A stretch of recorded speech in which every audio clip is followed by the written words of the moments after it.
আজকে দারুণ দারুণ রেসিপি নিয়ে চলে এলাম। আশা করি তোমরা সবাই ভালো আছো, আমিও ভালো আছি।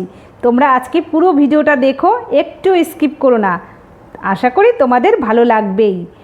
আজকে রান্নাতে আছে পাবদা মাছ, কলাইয়ের ডাল, পাবদা মাছ ভাজা। তো পাবদা মাছটা আজকে কলা পাতায় করব। কলা পাতায় পাবদা মাছ কিভাবে করছি দেখো। পাবদা মাছটা খেতে দুর্দান্ত হয়েছিল। আর মাসকলাই ডাল তো কথাই হবে না, মাসকলাই ডাল খেতে দারুণ হয়। এভাবে প্রথমে কিছুটা মূলো আমি কেটে নিলাম। মূলোটা একটু মোটা মোটা করে গোল গোল করে মূলোটা কেটেছি। এভাবে কাটলে মূলোটা ভালো সেদ্ধ হয়। আর নিয়ে নিয়েছি মাসকলাই ডালটা ভালো করে মুছে নিয়েছি। শিলপাটা নিয়ে নিয়েছি, মশলাগুলো শিলপাটায় করে নেব। তোমরা মিক্সিতেও করতে পারো। শিলপাটায় একদম মিহি করে বেটে নেব। প্রথমে নিয়েছি 2 টেবিল চামচ কালো সর্ষে, 2 টেবিল চামচ পোস্ত, 2 টেবিল চামচ সাদা সর্ষে। আর লবণ দিয়ে সর্ষেটা বাটতে হবে। লবণ দিয়ে বাটলে তেতো হওয়ার সম্ভাবনাটা থাকে না। অল্প অল্প জল দিয়ে একদম মিহি করে কিছুটা সময় বেটে নিয়ে তারপর দিয়ে দিয়েছি 4-5টা কাঁচা লঙ্কা। ঝালটা তোমরা যেমন খাবে সেই হিসাবে ঝালটা দেবে। তো মশলাটা একদম সুন্দর করে মিহি করে বেটে নিয়েছি। আর মিক্সিতে করলে অল্প অল্প জল দিয়ে মিক্সিতে মশলাটা করে নেবে একদম মিহি করে। আর কলা পাতাটা আমি একটু গরম উনুনের ওপরে রেখে দিয়েছিলাম, তাতে কলা পাতাটা কিন্তু অনেকটা নরম হয়ে গেছে, তোমরা দেখেও বুঝতে পারছো। আর এদিকে পাবদা মাছ নিয়ে নিয়েছি। সর্ষের মধ্যে দিয়ে দিয়েছি পরিমাণ মতো আর একটু লবণ আর হলুদ গুঁড়ো আর সর্ষের তেল। এটা বাড়ির একদম খাঁটি সর্ষের তেল, ঘানি থেকে ভাঙিয়ে আনা। এবার ভালো করে মিশিয়ে নিচ্ছি সর্ষের সাথে সব কিছু। সর্ষের বাটিটা সাইডে রেখে দিয়ে একটা পাতিলেবুর অর্ধেক কেটে নিয়েছি। আর মাছ নিয়ে সব কটা মাছের মধ্যেই পাতিলেবুর রস আর পরিমাণ মতো লবণ দিয়ে ভালো করে মেখে নিচ্ছি। আর যে কলা পাতা নিয়ে নিয়েছি, কলা পাতাটা শিলপাটার ওপরে নিয়ে নিয়েছি। এখন মাছটা রেডি করব। তো প্রথমে একটা মাছ নিয়ে এখানে দিয়ে দিলাম সর্ষে। একটু বেশি করে সর্ষেটা দিতে হবে। একদম ভালো করে মাছের এপিঠ ওপিঠ সর্ষেটা দিয়ে মেখে নিয়ে ওপর থেকে আরও একটু আমি সর্ষে দিয়ে দিয়েছি। সর্ষেটা একটু বেশি হলেই দেখতেও ভালো লাগবে আর খেতে তো এই সর্ষেটা দারুণ হয়। একটা কাঁচা লঙ্কা দিয়ে ওপর থেকে দিয়ে দিলাম সর্ষের তেল। এবার কলা পাতাটা ঠিক এভাবে মুড়ে নিয়েছি। আর কলা পাতাটা যেহেতু একটু বড় ছিল, আমি দু সাইড থেকে একটু ছিঁড়েও নিয়েছি। নিয়ে এভাবে দুদিক থেকে মুড়ে নিয়ে একটা রিল সুতো নিয়ে নিয়েছি।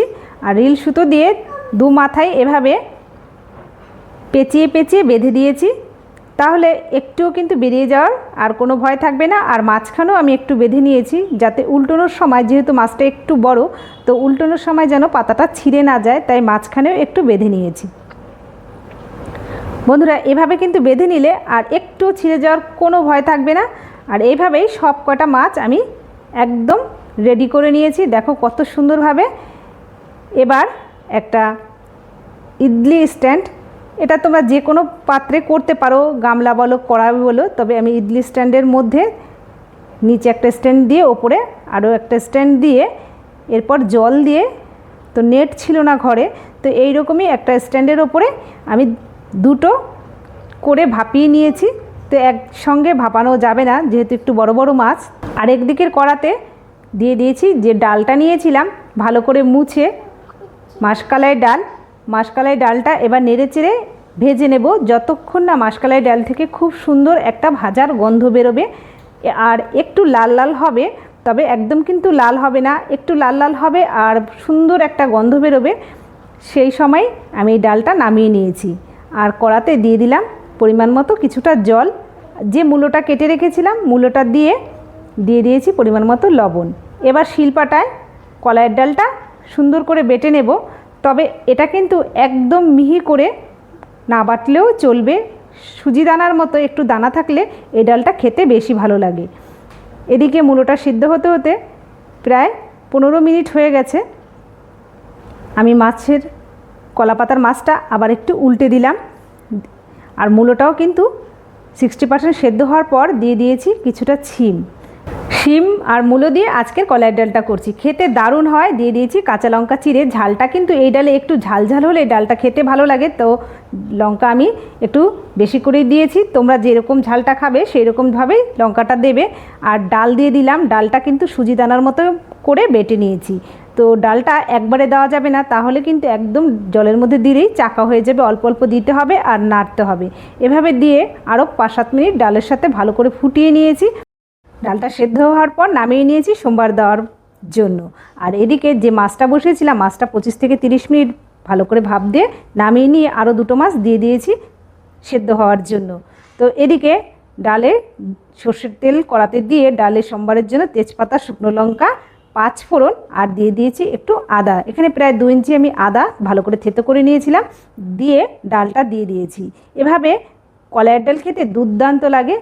নামানোর আগে ধনেপাতা দিয়ে নামিয়ে নিয়েছিলাম। বন্ধুরা, একবার এভাবে মাসকলাই ডাল করে দেখো, এর স্বাদ মুখে লেগে থাকবে। আর এদিকে যে মাছটা আমি বসিয়েছিলাম সেদ্ধ হওয়ার জন্য, সেই মাছটা একবার মাঝখানে উল্টে আমি দিয়েছি। আর এই ডাল দিয়ে খাওয়ার জন্য পাবদা মাছ কয়েক পিস ভাজা করে নিচ্ছি। এখানে পাবদা মাছের লবণ, হলুদ আর লঙ্কার গুঁড়ো মিশিয়ে পাবদা মাছটা মেখে আর লেবুর রস তো দিয়েছিলাম, তোমরা আগেই দেখেছো, ভেজে নামিয়ে নিলাম ডাল দিয়ে খাওয়ার জন্য। আর পাবদা মাছ যেটা ভাপ দিয়েছি কলা পাতায়, সেটা খুলে তোমাদের দেখাচ্ছি কতটা লোভনীয় হয়েছিল। দেখো বন্ধুরা, এত সুন্দর হয়েছিল দেখতে আর খেতে দুর্দান্ত হয়েছিল। এইরকম মাছ ভাপা দিয়েই ভাত খাওয়া হয়ে যায়। তোমাদের কেমন লাগলো আজকের এই রেসিপিগুলো অবশ্যই কমেন্ট বক্সে জানাবে। আর এভাবে অবশ্যই একবার পাবদা মাছ ভাপা কলা পাতায় করে খেয়ে দেখো, আশা করি তোমাদের সকলের ভালো লাগবে। ভালো লাগলে লাইক করো, আর ইউটিউব থেকে দেখলে সাবস্ক্রাইব করার অনুরোধ রইল। আর মাছটা জানো তো বন্ধুরা, একদম নরম হয়েছিল, সফট, দারুণ খেতে হয়েছে।